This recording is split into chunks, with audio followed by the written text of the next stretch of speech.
मुच्यते पूर्णस्य पूर्णमादाय पूर्णमेवावशिष्यते। ॐ शान्तः शान्तः। ॐ सहना भवतु सहनौ भुनक्तु सह वीर्यं करवावहै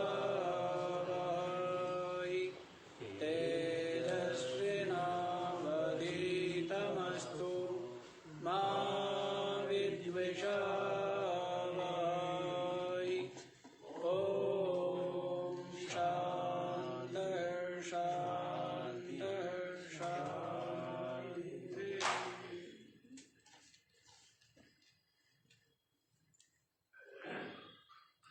हाँ जी, तो प्रपंच का वाद कर रहे हैं आप, है ना।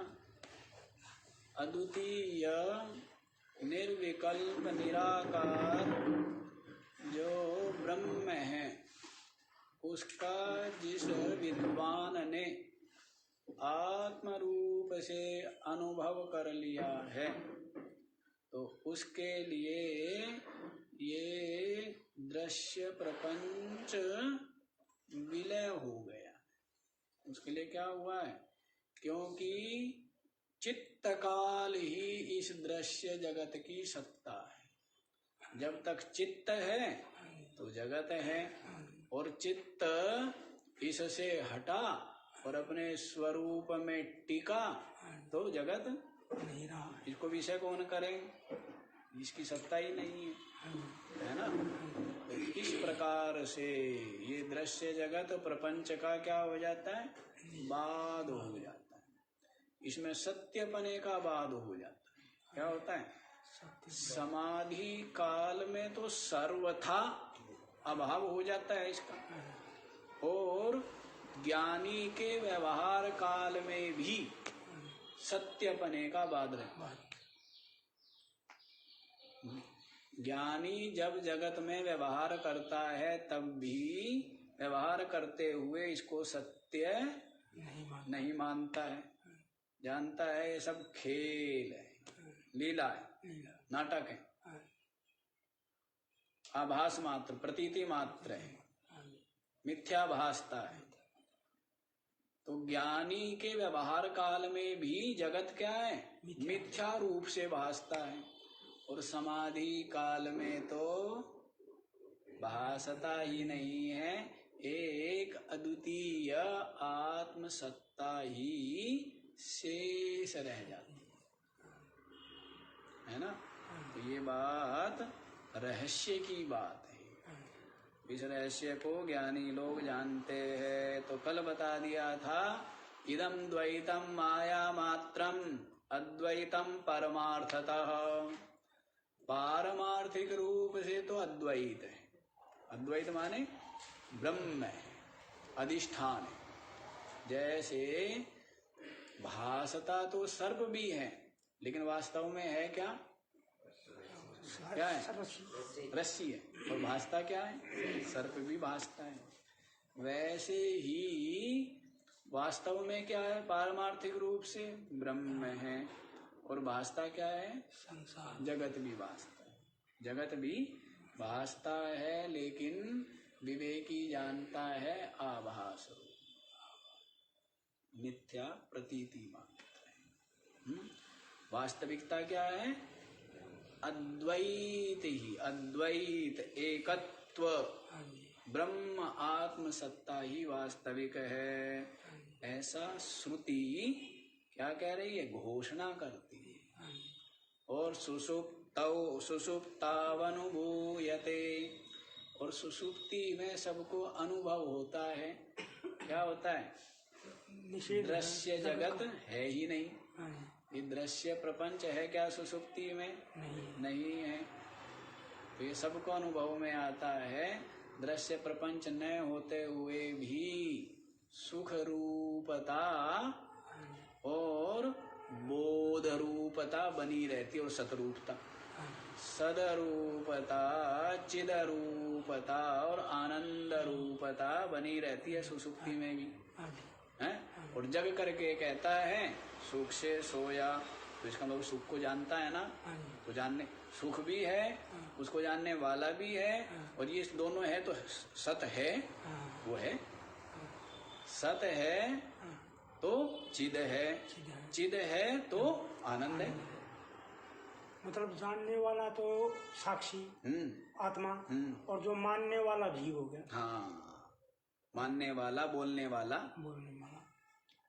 जागृत में आके कहेगा मैं सुख से सोया, कुछ नहीं पता। अब ये देखो सत है ना, सत है, इसी कारण से फिर क्या चिद है, जानता है, बोध है। और किसको जानता है? आनंद को जानता है। किसको जान रहा है? तो सत चिद आनंद हुआ ना सुसुप्ति में भी। और ये दृश्य प्रपंच द्वैत है नहीं, ये कहाँ है? सुसुप्ति में। वैसे ही समाधि में भी यहाँ पर जागने के पश्चात अपने अनुभव को कह सका, समाधि में अपने अनुभव को वर्तमान होकर के अनुभव करता है। इतना भेद है, समझ आया? सुसुप्ति में और बोध अवस्था में क्या भेद है? सुसुप्ति में जागने के पश्चात अंतःकरण के द्वारा उस बात को जानता है, जान करके कह रहा है, लेकिन बोध अवस्था में निरंतर जान रहा है सद चिद आनंद रूपता को और अद्वितीयता को। दृश्य द्वैत विकल्प प्रपंच नहीं। ये बात है, ये मर्म की बात है। तो ये वाला श्लोक हो गया है ना, आगे वाला बताया जाए। 407वां श्लोक देखो। अनन्यत्वमधिष्ठानाद् आरोप्यस्य निरीक्षितम् पंडितैरज्जुसर्पादौ विकल्पो भ्रान्तिजीवनः।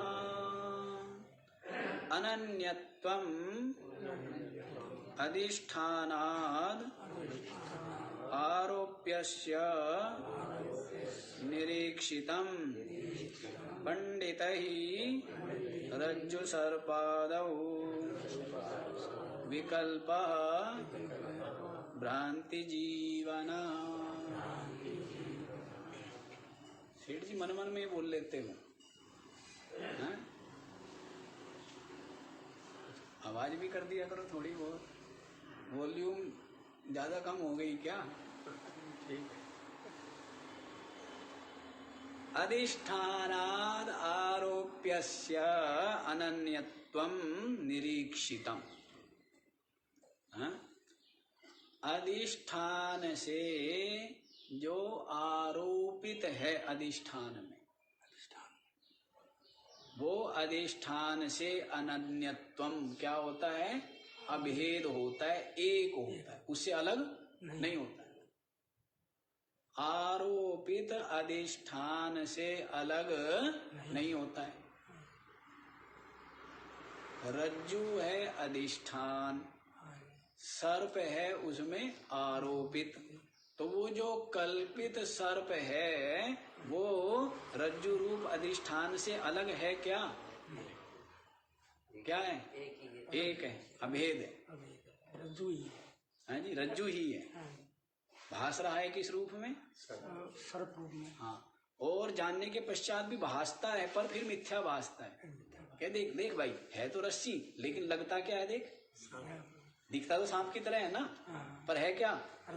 चलो अब दूसरे को डराएंगे, अब खुद नहीं डरेगा। जब ये जहां ने लिया कि ये क्या है? रस्सी है, अब डरेगा? अब तक स्वयं डर रहा था, लेकिन अब क्या कहता है? अब दूसरे को डराएंगे। देख, सर्प की तरह है ना, है रस्सी। ये भेद हो गया। अधिष्ठान को जान लेने पर क्या आ गई? अभयता आ गई। अब है निर्भय। वैसे ही तो ये बात बता रहे हैं कि जो आरोपित है उसकी अधिष्ठान से भिन्न सत्ता नहीं होती है, वो अभिन्न ही होता है, अनन्य ही होता है, उससे अन्य नहीं होता है, अनन्य होता है, एक ही होता है। ऐसा निरीक्षितम, ऐसा देखा गया है, देखा जाता है। ये जीव कहता है, ये बात है जी, जीव कहता है कि इसमें सब आरोपित है। सारा कुछ जीव के द्वारा हो रहा है, जीव के। पठन पाठन, हाँ जी, है ना। ब्रह्म हो जाए तो फिर क्या है, ये तो कहना सुनना नहीं। हाँ, फिर तो इंद्रियों के द्वारा, वाणी के द्वारा, बुद्धि के द्वारा चिंतन होगा, वाणी के द्वारा अभिव्यक्त होगा, है। वे सब उपाधि में है, अपने स्वरूप में नहीं। फिर इतनी बात को नहीं पता है। ठीक है। पंडित ही, पंडित लोग, पंडित कौन, जो ज्ञानी है, जो क्या है, जो ज्ञानी है, जो विवेकी है, वो जानता है, जिसने ज्ञान हो गया, जिसको अधिष्ठान का जिसको ज्ञान हो गया, अब वो जानता है कि जो आरोपित था वो क्या हो गया, अधिष्ठान रूप ही हो गया। आरोपित क्या हो गया, अधिष्ठान रूप हो गया। रज्जु सर्पादौ दृष्टांत दे दिया है, जिस प्रकार से रस्सी में सर्प आदि की जो भ्रांति होती है, वो जो कल्पित सर्प है, अध्यस्त सर्प, वो क्या है, रस्सी रूपी, रस्सी से अलग अध्यस्त सर्प की सत्ता किसी को मिला कहीं? वो जो सर्प दिख रहा था वो कहीं मिला किसी को? रस्सी से अलग, वो रस्सी रूप ही है। वैसे ही विकल्प भ्रांति जीवन, ऐसे ये जो दृश्य रूप विकल्प है ना, ये जगत रूप विकल्प, भ्रांति जीवन, भ्रांति समय ही इसकी क्या है, सत्ता। भ्रांति से ही इसका जीवन है, इसकी सत्ता है, भ्रांति मात्र ही। और जब भ्रांति दूर हुई, अधिष्ठान का ज्ञान हुआ, तब देखता है अद्वितीय ब्रह्म मैं क्या हूँ, अद्वितीय ब्रह्म हूँ, और मुझ में ये संपूर्ण विकल्प, ये विश्व अध्यस्त, ये संपूर्ण जगत मुझ अद्वितीय ब्रह्म में क्या है, कल्पित है, अध्यस्त है, और क्या है, अधिष्ठान रूप ही, ब्रह्म रूप ही, अहम रूप ही, आत्म रूप। सारा जगत क्या है, आत्म रूप, ऐसा जानता है। लेकिन ये जो ज्ञान है ना, ये तो चूड़ामणि है। सारे आभूषण होते हैं ना, आभूषण पहने जाते हैं, लेकिन फिर जो सबसे पहले ध्यान किस पर पड़ता है, चूड़ामणि पर। जो पहनते शायद कोई चूड़ामणि है ना, जो बड़ा सा सोने का बिल्कुल चमकता है, जैसे मुकुट चमकता है ना। वस्त्र कैसे पहने कैसे नहीं पहने उसका वो नहीं है, मुकुट यदि बिल्कुल बहुत सुंदर बना हो, चमकदार हो, रत्न जड़ित हो, तो सबका ध्यान किधर पड़ेगा, मुकुट पे ही जाएगा ना। तो वैसे ही ये क्या है, चूड़ामणि है, तो चूड़ामणि पर ध्यान जाएगा ना। तो ये जो विवेक है, ज्ञान है, ये ज्ञान क्या है, सारे आभूषणों में जैसे चूड़ामणि का विशेष महत्व होता है ना, वैसे ही है ये। जितनी विद्याएं, साधक की पात्रता के भेद से अनेकों है विद्या, कर्म और उपासनाएं हैं, अनेकों हैं। अंतःकरण की शुद्धि के लिए धीरे धीरे संशय, धीरे धीरे भ्रम, धीरे धीरे ज्ञान दूर हो। लेकिन ये जो विद्या है, ये जो ज्ञान ये सहजता से स्वीकार ही नहीं हो पाता संसारियों कि ये सारा प्रपंच मिथ्या है। और परमात्मा जिसको हम मानते हैं, परमात्मा जगत चला रहा है, परमात्मा ने सृष्टि रची है, परमात्मा इस जीव को नचा रहा है, वो परमात्मा तो कहीं बैठा था। जब उसको पता लगता है वो तेरे हृदय में तेरी अपनी आत्मा है, स्वीकार सहजता से नहीं होता है। जगत प्रपंच मिथ्या है। और इसी भी आगे बढ़ के वो तो बताते नहीं हम लोग आगे आगे वाली बात कि ये विश्व तीनों कालों में है ही नहीं है?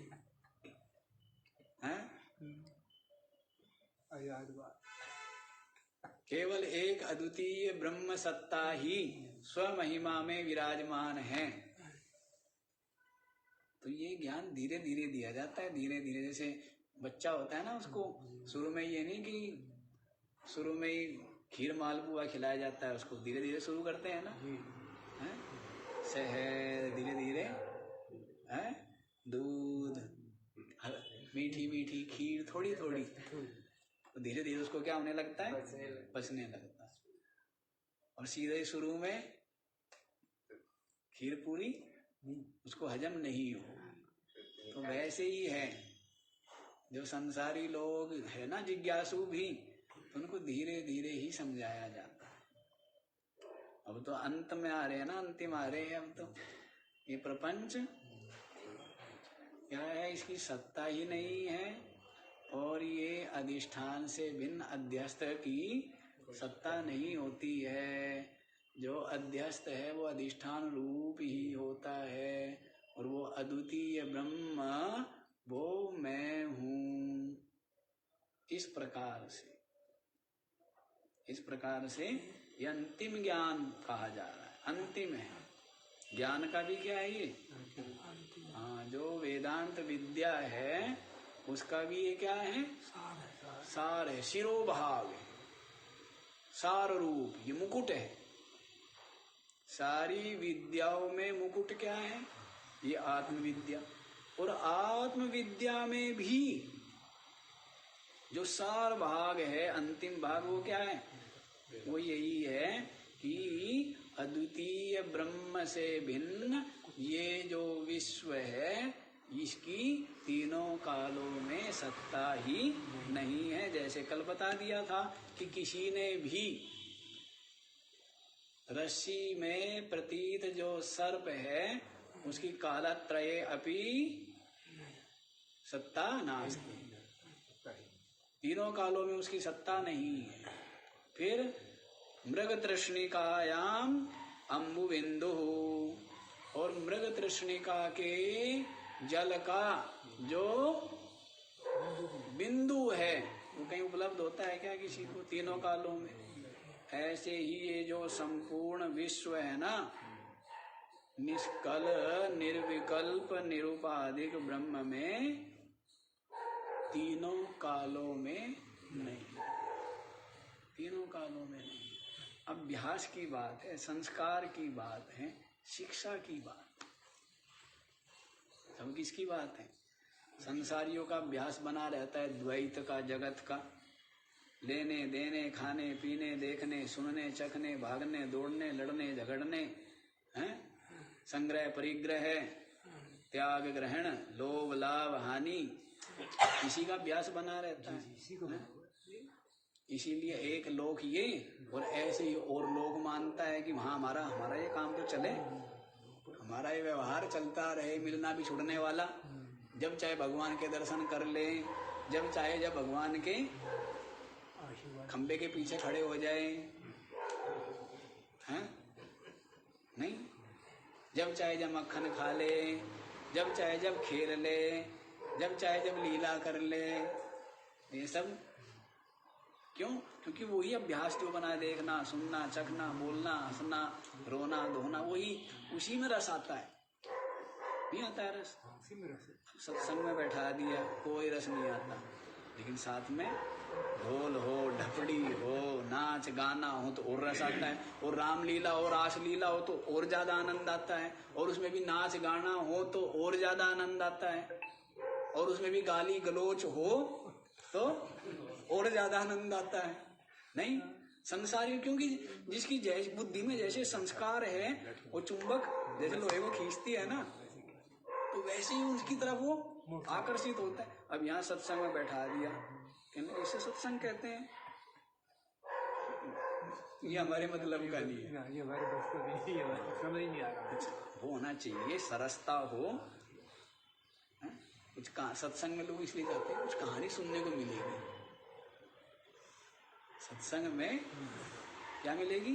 कुछ कहानी मिलेगा, कुछ संगीत मिलेगा, कुछ कीर्तन और कुछ मनोरंजन मिलेगा, इसलिए तो। लेकिन वहां जाते हैं सत्संग में और पता लगता है क्या कि ये सारा दृश्य प्रपंच मिथ्या है, कल्पित है, रस्सी में सर्प की समान भास रहा है, इसका अधिष्ठान जो ब्रह्म है वही अद्वितीय है, वो तेरी अपनी आत्मा ही है। ये ज्ञान तो क्या है ना, इसको समस्त बंधनों से मुक्त करने वाला है। लेकिन बंधन से मुक्त होना चाहते हैं क्या? नहीं चाहते। जैसे किसी के गले में जंजीर पड़ी हुई है सोने की, किलो भर की, है ना, वो निकाल दो, है तो क्या वो? जैसे कुत्ता है, कुत्ते के गले में क्या पड़ा है? पट्टा पड़ा हुआ है भारी, तो उसको अभ्यास हो जाता है, और वो हटा दिया जाए तो उसको क्या लगता है? खालीपन है, खालीपन है। तो वैसे ही बंधन, ऐसे ही आप कहते रहते हो बंधन से मुक्ति चाहिए, बंधन से मुक्ति चाहिए, पर चाहिए थोड़ा, बंधन को ही दृढ़ करते रहते हो, हैं? पीछे पीछे क्या करते रहते हो? बंधन को थोड़ा बहुत हम छील लेते हैं और फिर आप जाके उसका लेप लगाते हो, हैं? फिर उसकी सुरक्षा करते हो, बंधन की नहीं करते हो। हाँ, ये संसारियों की महिमा है। ये संसारी लोग बड़े विचित्र होते हैं, है ना। संसारी लोग, उनके लिए जगत का नाश क्या नहीं महाराज, जगत को तो बनाने में हमने तिनका तिनका जोड़ते हैं, जगत की ही सत्ता महत्ता बनी रहती है संसारियों की दृष्टि, तो जगत को ही महत्व देते हैं। और जो विवेकी है, तीव्र वैराग्यवान है, ऐसा जो जिज्ञासु है, वो जानता है जगत अनर्थ का, दुख का, बंधन का, अशांति का मूल है। अब इसका भी मूल खोजो तो इस जगत का मूल अज्ञान है, और अब मैं इस अज्ञान को छोड़ूंगा नहीं। अज्ञान को मिटाए बिना राम जी बैठ गए हट करके, जब तक मैं इस अज्ञान को दूर नहीं कर दूंगा तब तक उठूंगा भी नहीं, स्नान भी नहीं करूंगा, खाऊंगा भी नहीं, किसी से बात भी नहीं करूंगा। अज्ञान को हटाए बिना, क्योंकि अज्ञान ही जगत का मूल है, उसी से जगत क्या है? जीवित है, अज्ञान से। और जब अज्ञान हट जाए तो अद्वितीय ब्रह्म ही मुक्त हो गए। लेकिन बताया ना आपको, ऐसी मुक्ति को तो बहुत थोड़े लोग होते जो पाना चाहते हैं। सालोक्य चाहते हैं, सामीप्य चाहते हैं, सारूप्य चाहते हैं, सायुज्य आदि मुक्ति चाहते हैं। नहीं, ये वाली मुक्ति ये नहीं चाहिए। सालोक्य मिले, हमें भगवान का लोक मिल जाए, क्या है? जहां पर ना मरना है, ना जीना है, हैं? जहां पर दुख नहीं है, केवल क्या है? आनंद ही आनंद है। ऐसा लोक चाहिए ना, भगवान का लोक चाहिए, सालोक्य। और उसमें भी सामीप्य, अत्यंत भगवान की क्या मिल जाए? समीपता मिल जाए। भगवान के निज सेवक, एक दूर के सेवक होते हैं कि हाँ भाई हमारी गौशाला में क्या करो, गायों की सेवा करना, तो वो क्या हुआ? थोड़ा सा निज सेवक हो जाए, बिल्कुल वहीं कभी चरण दबा रहे हैं, कभी भोजन खिला रहे हैं, कभी पंखा हिला रहे हैं, निज सेवक। तो क्या कहते, क्या चाहते हैं? सामीप्य, सालोक के सामीप्य। फिर सायुज्य, क्या हो जाए? उसमें ही विलीन हो जाए। उसमें ही क्या हो जाए? उसी में विलीन, मतलब उसके साथ जुड़ जाए, मतलब मक्खी बन जाए या बटन बन जाए, है ना? मतलब उनके बिल्कुल, हाँ, सायुज्य, उनके साथ जुड़ जाना। उनके साथ ही क्या होना? जुड़ जाना। सारूप्य, उनके जैसा क्या हो जाए? रूप बना करके, और उनके पास ही हमारी भी आसन लग जाए। उनके पास क्या लग जाए? भगवान जैसी मुकुट वुकुट जैसे पहनाते हो ना, मुकुट, सोने का मुकुट, चमकीले चमकीले मुकुट, कहाँ से पता नहीं कौन सी खदान से खोद के ले गए सोना, है? वो जो मुकुट पहनाया भगवान को, है? भगवान का शरीर तो किसका? चिन्मय, और उसमें मुकुट पहना दिया धरती का। अब वो तो दब जाएगा, नहीं दब जाएगा, है? भगवान कमजोर है ना, वो तो चिन्मय है। तो कहने का हो गया कोई। हीरे मोती रत्न जैसे है ना, जो खुद बेचारे ने देखे नहीं, देखे तो कम देखे, तो उनकी ही ज्यादा कल्पना करता है कि परलोक में तो वही क्या है? वही ज्यादा है। स्वप्न वही देखेगा ना भाई, जिसने हीरे मोती सोना जीवन में क्या देखा है? कम देखा है, तो वो तो वहां कल्पना करेगा। दीवार भी किसकी है? सोने की है। खंबे किसके हैं? सोने रत्न के हैं। महल बने हुए हैं सबके सब किसके? यहाँ भी बेचारे सोना चिपकाते तो है दीवारों के। हाँ, कहते हैं दीवारों के सोना चिपका देंगे, छत में सोना, बड़े बड़े मंदिरों में। पर वो तो कहना चिपकाए तो है, पतली सी कागज सा, वहां पर दीवार ही 14 इंची दीवार है, इतनी बड़ी दीवार, इतनी मोटी, और मोटी दीवार भी किसकी है? वो सोने की है सारी। बड़ा लालची भगवान आपका, थोड़ा सा आपको नहीं दे सकता तोड़ के? जब इतना सोना है उसके पास, आप उसके भगत हो और आप कंगाल हो, हैं? इसका मतलब बड़ा लोभी है। जोड़ जोड़ के भी सारा सोना ले गया धरती का उठा के, हैं? ये नहीं कि सबका सब क्या करे? बांट दिया जाए। क्या कर रहा है सोने का? हैं? सोना तो तमोगुण का प्रतीक है, नहीं? सोना, धन, पद, ये सब क्या है? तमोगुण के प्रतीक है। दुखी तो मिलता है, लोभ जगता है, मोह जगता है, स्वार्थ बुद्धि जगती है, हैं? और फिर उसमें हानि पड़े तो क्रोध जगता है, तो तमोगुण है ना। वैसे तमोगुण में भगवान बैठा है, ऐसा नहीं है, ठीक है ना? भगवान तो कहाँ बैठा है? आपके हृदय में बैठा, साक्षी रूप से, असंग रूप से, चिद रूप से। कहाँ विराजमान है? आपके हृदय में विराजमान है। तो ये बातें संसारी सुने तो कहे महाराज ये सत्संग है या नास्तिकपना है? परम आस्तिकता को क्या मानते हैं? नास्तिक। बहुत से लोग नास्तिक हैं, जो मंदिर में भगवान माने, लोग परलोक में भगवान माने, वे आस्तिक मान तो रहे, लेकिन जो हृदय में भगवान को माने, समस्त जीवों में भगवान को माने, उससे बड़ा आस्तिक कोई है? वो परम आस्तिक है। अब उस परम आस्तिक को क्या कहते हैं दुनिया? जो मंदिर में माने भगवान वो आस्तिक, जो कहीं परलोक में माने भगवान वो, अरे वो आस्तिक नहीं, वो नास्तिक है।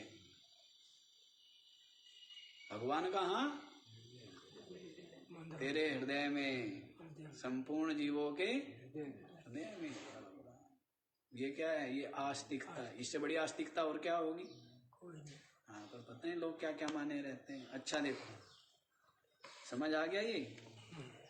आरोपित अधिष्ठान से अनन्य होता है ऐसा देखा गया है रज्जु सर्पादौ। जैसे जो आरोपित सर्प है वो रस्सी रूप ही है, रस्सी से भिन्न नहीं है, रस्सी से अनन्य है। ऐसे ही ये जो विकल्प है इसकी क्या है? भ्रांति से ही ये विद्यमान है, भ्रांति मात्र ही इसकी सत्ता है, अन्यथा ये अधिष्ठान रूप है। ये बात बार बार मैं बीच में ले आता हूँ कि इस ज्ञान में जो हम कह रहे हैं वर्तमान में, इसमें स्थित होना, स्थिर होना रागी के लिए संभव नहीं। संसार को जो सत्य मानता है और प्रीति रखता है और जगत की ही कामना जो कर रहा है, उसकी इस प्रकार की बुद्धि नहीं हो सकती। ये ज्ञान उसकी बुद्धि में नहीं ठहरेगा। जगत से जिसका कोई संबंध नहीं रहेगा, जगत को झाड़ पछोड़ करके जिसने अनुभव कर लिया सबका सब, संपूर्ण रूप से अनुकूल अवस्थाएं भी परिणाम में भय प्रदाता है, दुख प्रदाता है, क्लेश देने वाली है, क्योंकि सब संयोगों का अंत वियोग है। सबका जन्म अंत में मरण है। ऐसा जिसको खूब बोध हो गया है अच्छी प्रकार से, तो वो जान चुका होता है कि ये संपूर्ण अनुकूल से अनुकूल से अनुकूल अवस्था भी रहने वाली नहीं है।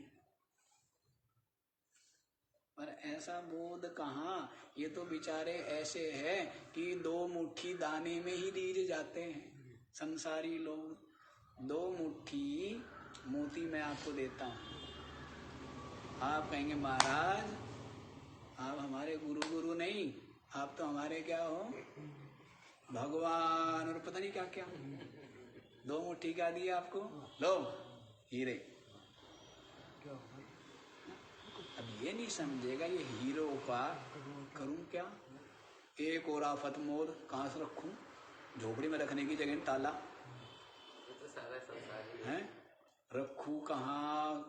चोरों का डर, परिवार वालों का डर है, कुत्ते बिल्ली कोई पोटली उठा के चूहा ही ना ले जाए, ये डर अलग है। और कहीं रख के भूल गया, वो अलग डर। फिर किसी ने छीन लिया, चोर ने, बाढ़ आ गई, भूकंप आ गई, मिट्टी में दब गया तो डर, किसी को पता लग गया तो डर। अब महाराज आपने हीरे क्या दिए, हमें तो साक्षात मौत पकड़ा दी। तो विवेक ही होगा, वो क्या कहेगा? क्या पकड़ा दी? मौत। हाँ, मृत्यु ही तो है निरंतर नहीं। और फिर या तो वे हीरे छोड़ के चले जाएंगे इसे, या फिर ये चला जाएगा हीरो को छोड़ के, और जब छूटेंगे तब भी डर। तो अनुकूल से अनुकूल अवस्था भी भय रूप। मीरा जान गई। कौन? मीरा जान गई है, रानी है ना?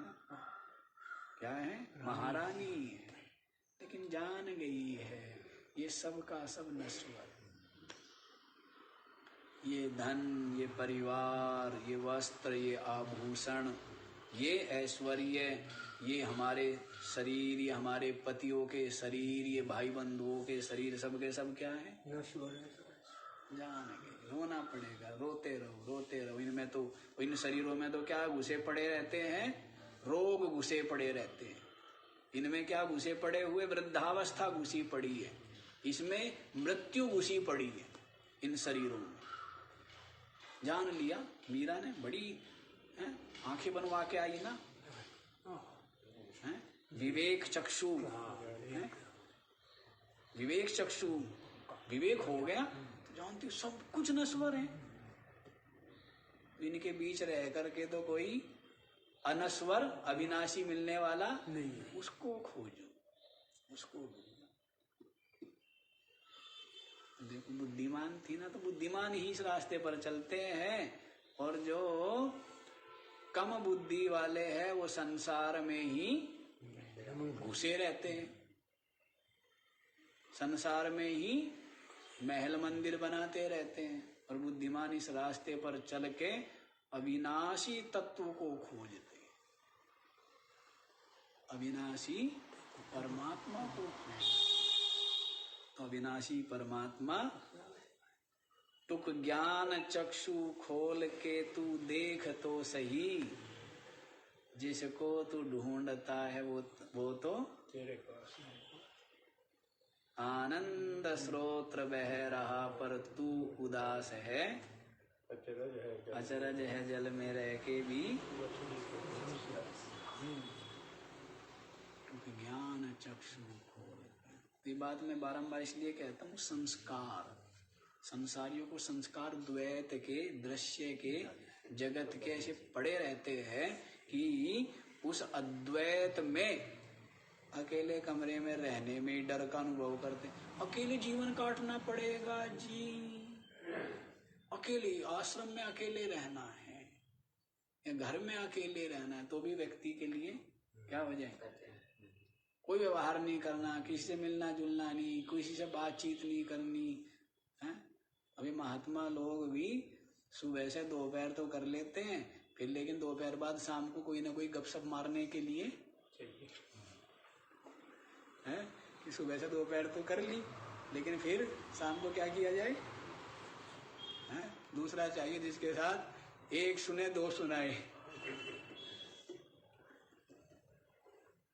नहीं, हाँ, तो ये संसार है, ये क्या है, और इस संसार का ही संस्कार पड़े हुए, अभ्यास बना हुआ है।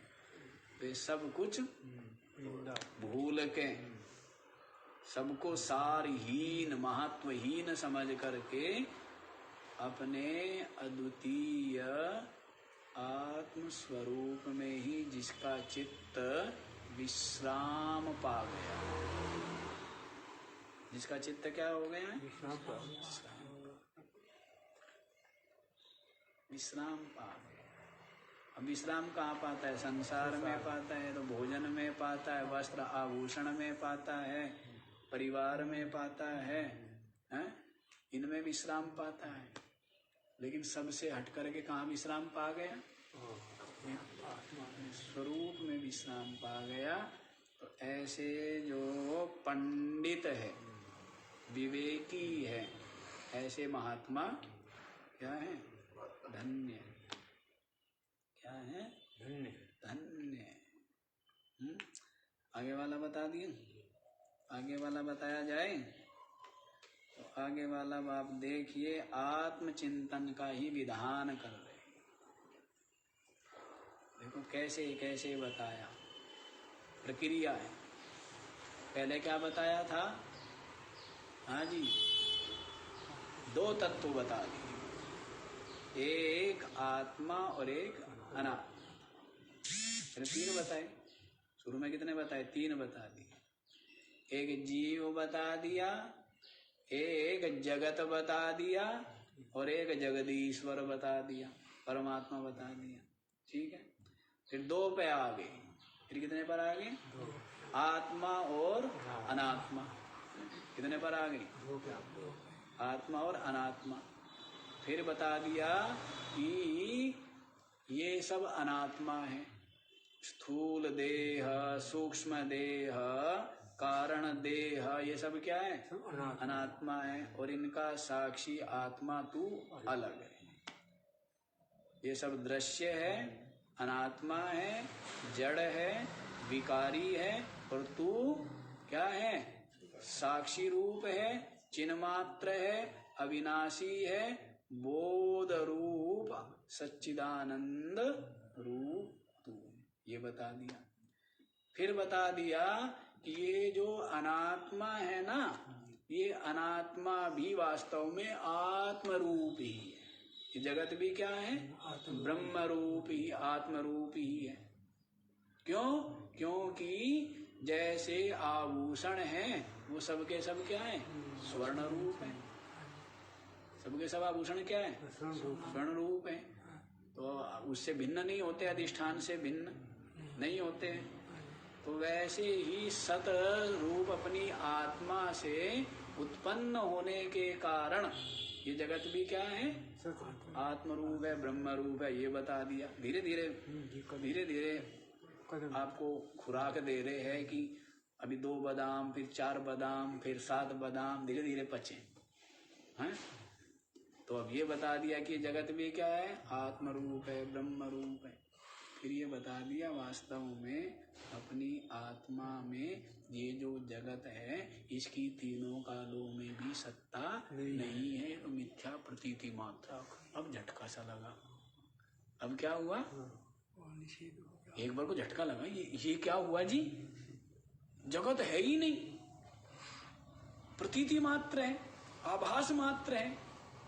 तीनों कालों में इस विश्व की अद्वितीय ब्रह्म निर्विकल्प में सत्ता ही नहीं है। फिर ये बताया, लेकिन धीरे धीरे सुना है ना, धीरे धीरे समझा है, धीरे धीरे विचारा है, धीरे धीरे निश्चय किया है, तो उसको ये बातें क्या हो रही है? हृदयंगम होती जा रही है।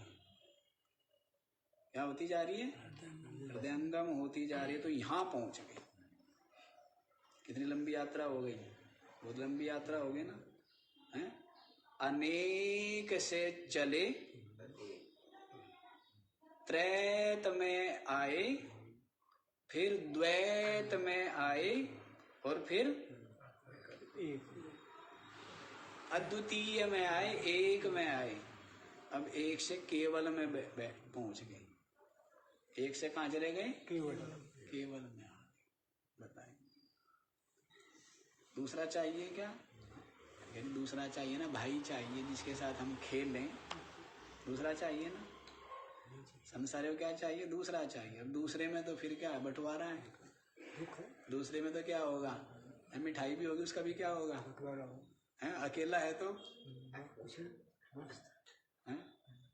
द्वैत, भेद में तो भय ही है, भेद में तो दुख ही है, द्वैत में तो दुख ही है। संयोग, वियोग, लड़ाई झगड़ा, राग द्वेष, वैर विरोध, ये सब बना रहेगा द्वैत। छोटे बच्चे होते हैं, कहते महाराज जी हमारा एक भाई और होना चाहिए। और फिर हमने देखे एक भाई होता भी है, और कुछ समय बाद उन भाइयों को आपस में लड़ते हुए भी देख रहे हैं। जो बिल्कुल जोट थी, एक थाली में खाते थे। हाँ, एक साथ सोना, एक साथ खाना, एक साथ रहना, एक साथ चलना, एक साथ खेलना। अब वो चेहरा भी नहीं देखते, मुंह पर क्या, एक दूसरे के मुंह पर दृष्टि भी नहीं डालते। ऐसा। अब बताइए, ये है ना संसारियों का कितना प्रेम और अब कितना वैर विरोध ईर्ष्या। ये है संसार। बहुत लोगों को देखा, इतनी घनिष्ठता, इतना प्रेम कि व्यक्ति भ्रमित हो जाए कि बिल्कुल एक है। और कुछ समय पश्चात ही देखा ऐसी दीवारें कि देखते नहीं है, निरंतर उसके अहित चिंतन में लगे हैं कि किस प्रकार से मेरा भला हो या ना हो, लेकिन उसका बुरा कैसे। ये है संसारी लोग, है? तो द्वैत में तो बह ही बह। अच्छा जी, आप तो एक में आ गई, इसमें आ गए, अब एक से भी केवल में चल रहे हैं। एक से भी क्या हो गए? केवल है ही नहीं, द्वैत की सत्ता ही नहीं। तो देखो, डर तो नहीं लग रहा है? हाँ, संसारी को बहुत डर लगता है। जैसे गंगा जी आए थे स्नान करने, देखी भयानक सर्दी है, ठंडा पानी, तो देख करके क्या चढ़ गया? जाडा चढ़ गया।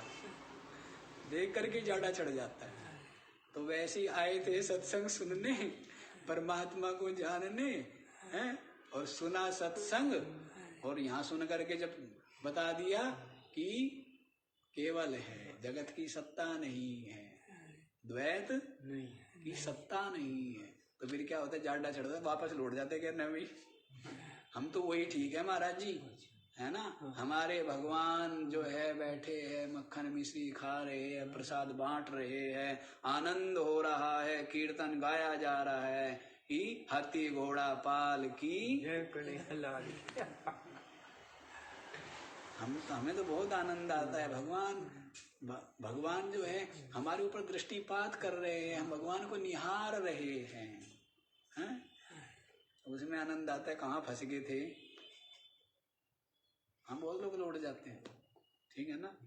आपको भी रास्ता दिखा रहा हूँ, लौटना हो तो लौट जाओ।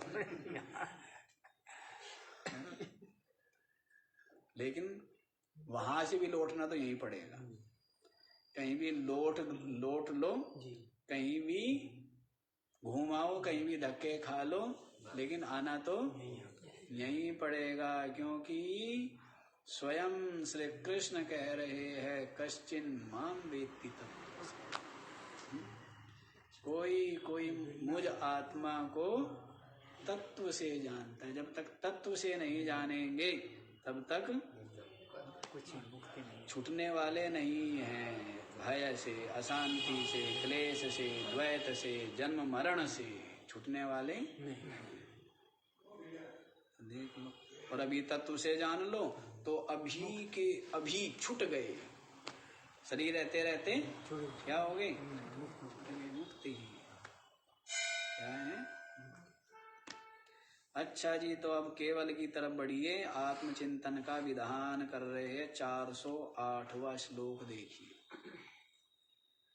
चित्तमूलो विकल्पोऽयम् चित्ताभावेन कश्चन अतश्चित्तं समाधेहि प्रत्यगरूपे परात्मनि। चित्तमूलः विकल्पः अयम् चित्ताभावे न कश्चन अतः चित्तं समाधेहि प्रत्यगरूपे परात्मनि। चित्तमूलः अयं विकल्पः।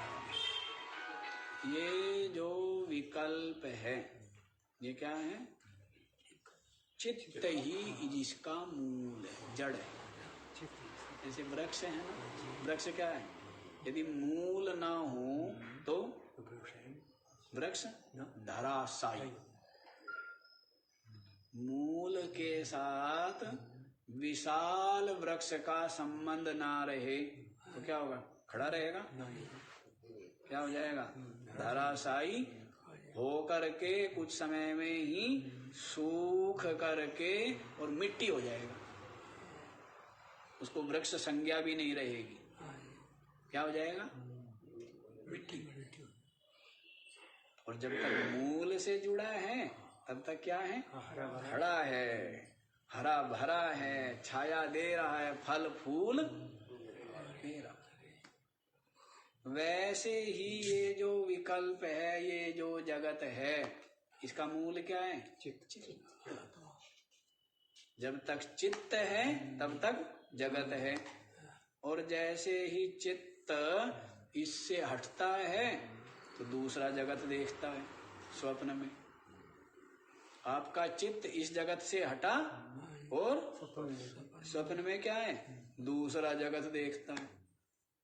फिर उस जगत से भी हटा तो क्या देखता है, संपूर्ण अज्ञान अंधकार रूप अविद्या में जाकर के विलीन हो जाएगा। क्या होता है, सुसुप्ति में इस जगत को जब तक देखता है तब तक इस जगत की सत्ता है। फिर इस जगत को छोड़ के स्वप्न जगत को देखता है, उसको साथ संबंध जोड़ता है, तब उसकी सत्ता है। उससे भी संबंध तोड़ करके क्या होता है, अविद्या में जाकर के विलीन हो जाता है। तो ये जो जगत बताए हैं, इनकी सत्ता कब तक है? जब तक चित्त है, जब तक मन है। मन से ही तो है, सब कुछ मन से ही तो है। किसी का बेटा मर गया, 10 दिन हो गए विदेश में रहता था, 10 दिन हो गए खूब खाना पीना, लड्डू मिठाई, त्योहार, होली दिवाली सब मनाए जा रहे हैं, पता नहीं लगा ना मरे हुए। तो उसको कितने दिन हो गए? 10 दिन हो गए। और पता लग गया, और पता लगते ही क्या हो गया? उसी समय तो मरा, जिस समय पता लगा उसी समय मरा है, उसके लिए उसी समय मरा है। वो मर गया था पहले, लेकिन उसके लिए कब मरा है? जब सूचना मिली। अब रोना धोना, न खाना न पीना, उदासी निराशा चिंता क्लेश दुख सब हो गए ना। कब? जब चित्त जब ज्ञान हुआ, जब बोध हुआ, जब चित्त ने उसको विषय किया।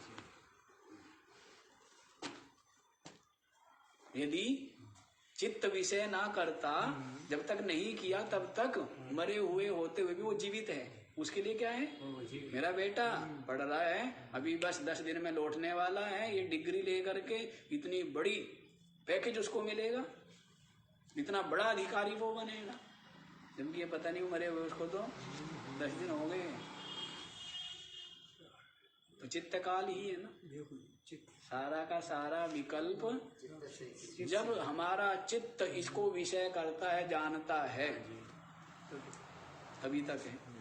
दीवार गिरी थी पड़ोसी की, भ्रम हो गया हमारी दीवार गिर गई, रोना धोना बड़ा दुखी है। सुबह पता लगा हमारी नहीं गिरी, और 10 दिन बाद पता लगा, है ना। कई बार प्लाट लिया हुआ था सेठ जी ने, ये सेठ जी है ना, सेठों के प्लाट होते हैं वो, तो सेठ जी ने प्लाट लिया हुआ था। अब पता लगा कि प्लाट के ऊपर कब्जा हो गया। क्या गुंडों ने क्या किया? कब्जा कर लिया। अब बड़े दुखी है, कई दिन तक यही भ्रम रहा कि गुंडों ने प्लाट पर कब्जा कर लिया। 10-11 दिन बाद पता लगा कि नहीं, वो आप वाले में नहीं, वो तो पड़ोसी वाले, आपके बराबर वाले के पर। अब क्या हो गया?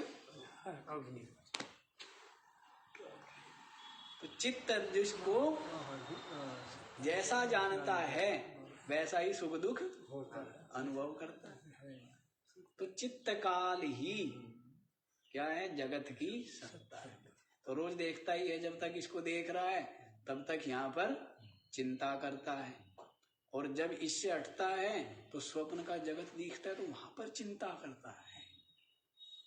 हाँ, मेरा बेटा जवान हो गया है, इसकी नौकरी नहीं लगी, इसका विवाह नहीं हुआ, स्वप्न में देख रहा है।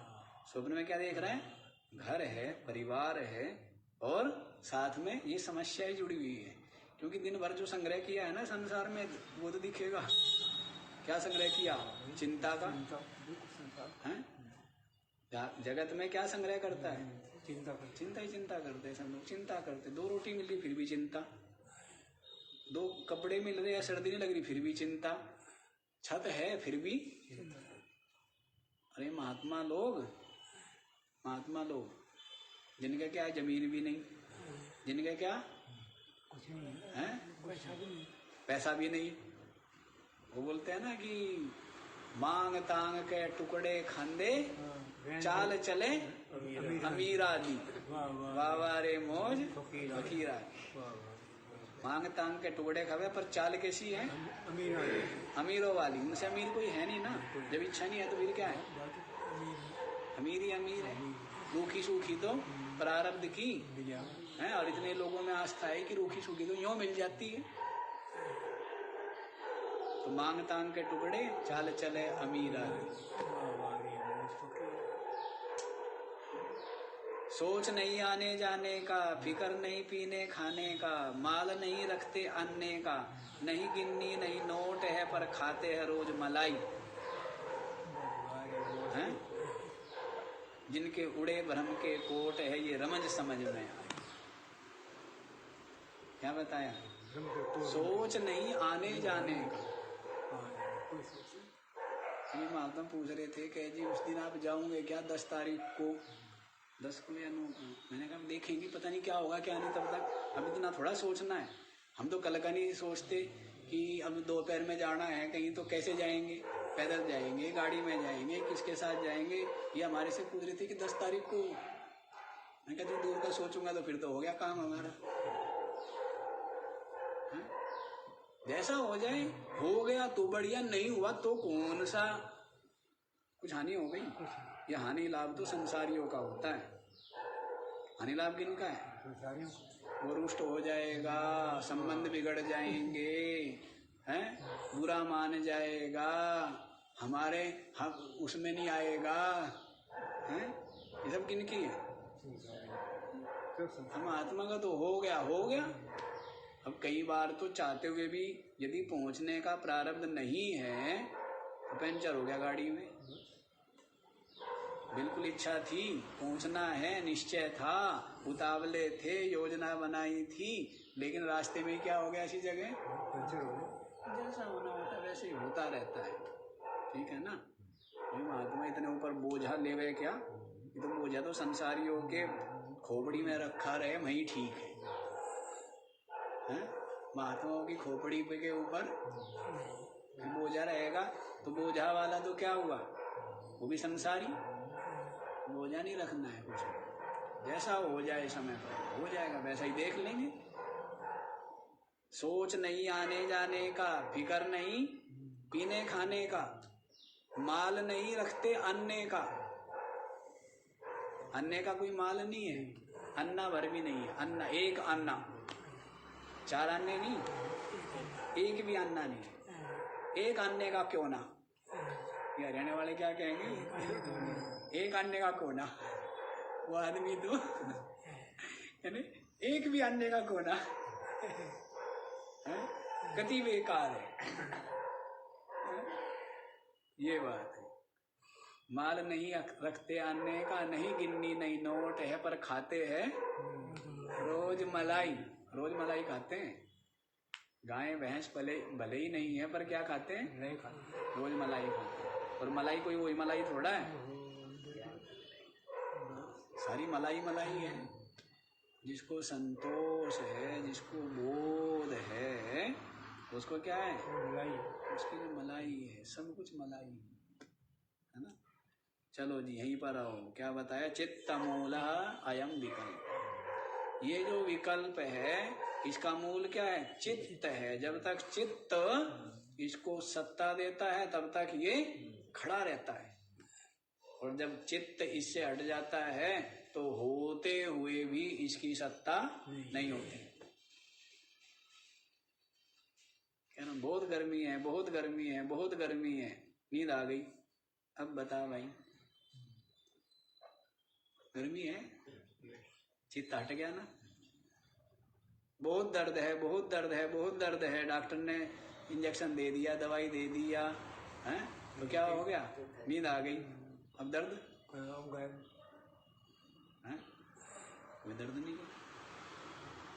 वैसे चित्त कई हुआ ना, ये सारा का सारा विकल्प जगत चित्त के ही आश्रित है। चित्त ही इसका मूल है। चित्ता भावे न कश्चन, और चित्त का अभाव हो जाने पर ये विकल्प रूप जगत होता है क्या? कहीं भी नहीं मिलता है, कहीं भी इसकी सत्ता नहीं होती है। अतश्चित्तम समाधेहि, इसलिए क्या करना चाहिए? अपने चित्त को ही समाहित करना चाहिए। अब आप ये देखो, आप अपने चित्त को समाहित कर रहे हो या इसको फैला रहे? फैला भी आपने है, फैला भी आप ही रहे हो, और इसको समेटना भी भगवान समेट दे, गुरु जी समेट दे। फैला कौन रहा है? मैं तो इसको फैलाता रहा हूं, और क्या करे? गुरु जी इसको समेट। ये चित्त को फैलाया हुआ घर में, दर में, परिवार में, शत्रु में, मित्र में, अपनों में, परायों में, किसने फैलाया है? स्वयं फैलाया हुआ है। फैलाता रहता है, दिन भर फैलाने का ही काम करता है। देखना, सुनना, दौड़ना, बोलना, वही जगत में दूर दूर तक की चाहता है, दूर दूर तक के ज्ञान, दूर दूर तक देखना सुनना चाहता है ना। तो चित्त को कहाँ क्या कर रहा है? फैला रहा है, समेट रहा है। चंचल व्यक्ति दौड़ते ही रहते हैं, हर समय दौड़ो, वहां देखो क्या है, फिर वहां भी देखो क्या है। अरे देख देख कर थका नहीं क्या है? देख लिया नहीं देख लिया है? क्या मिला देख दाख के? सब वही ईंट पत्थर, वही पेड़ पौधे, वही नदी नाले। देख देख के क्या देखना है? तो क्या देख है?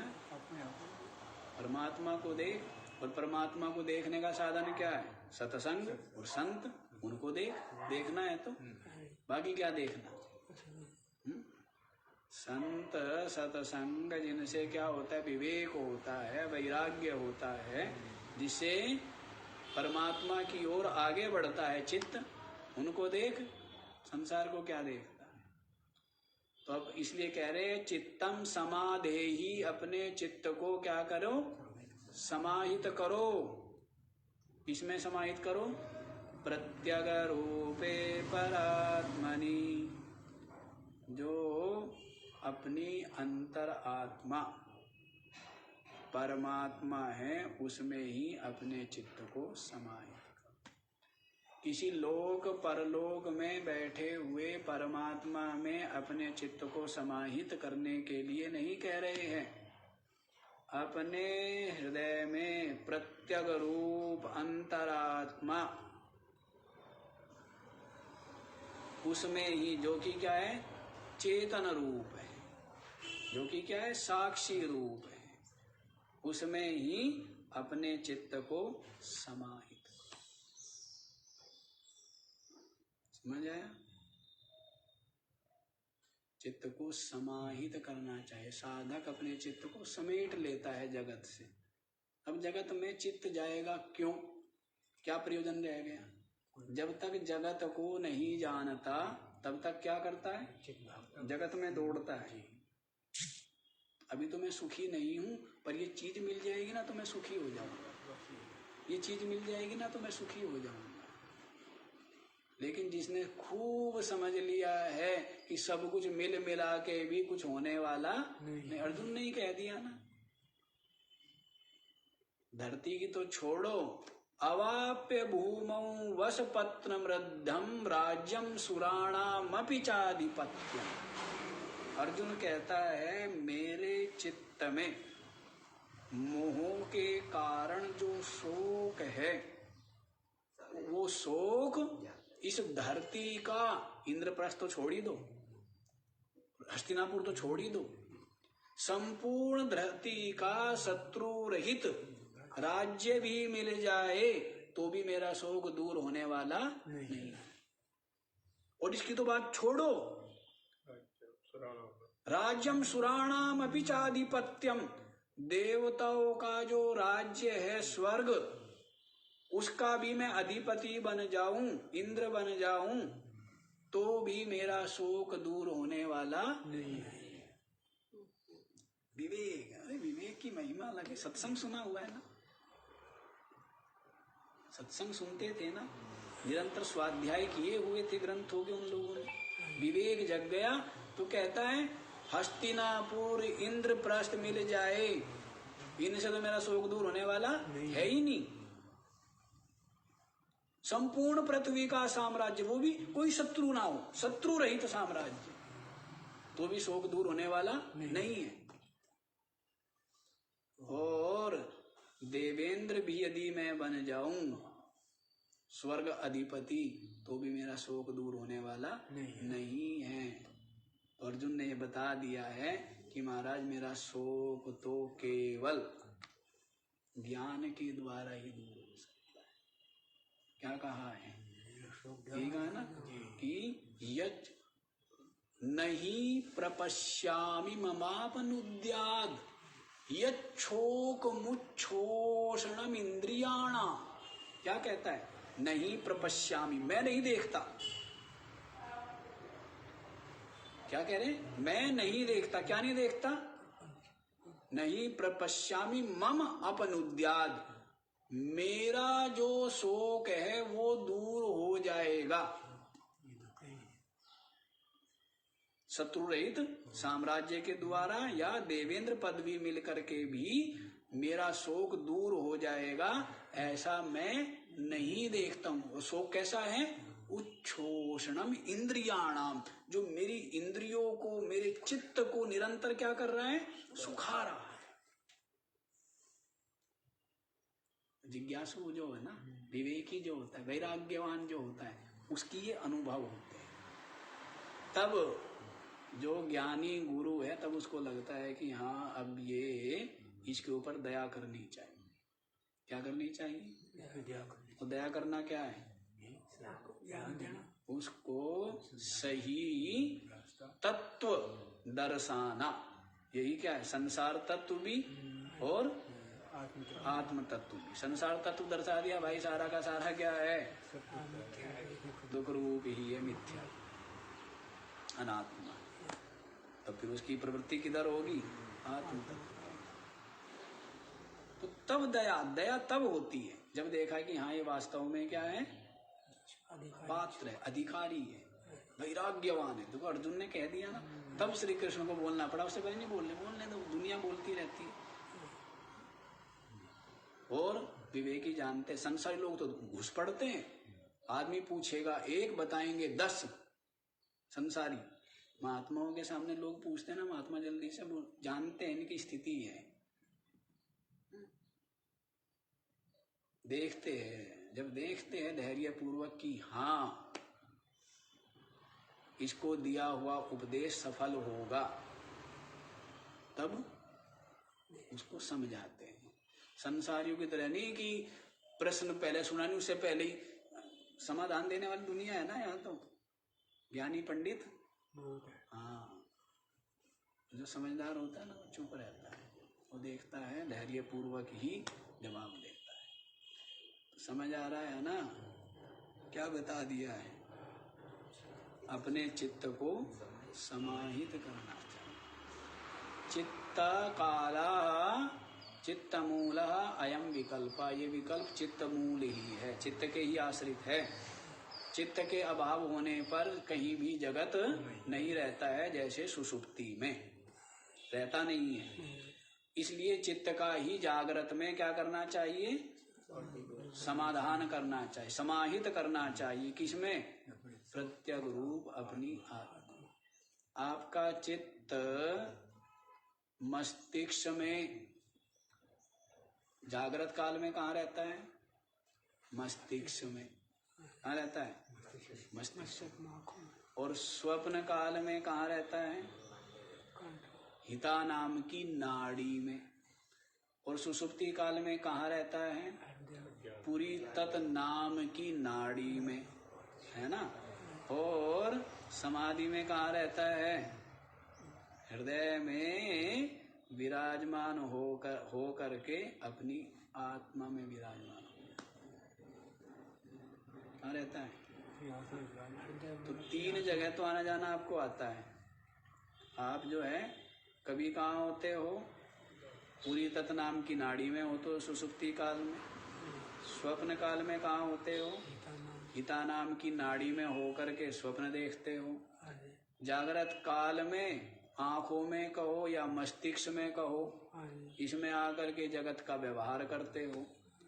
और जब बोध आपको होता है समाधि काल में, तब अपने हृदय में विराजमान अपना जो चेतन है, अपने उस चेतन में समाहित हो जाते हैं। इसलिए प्रत्यग रूपे परात्मनि स्वचित्तम समाधेहि, अपने चित्त को प्रत्यगात्मा जो परमात्मा ही है, ये परमात्मा बोलना पड़ा।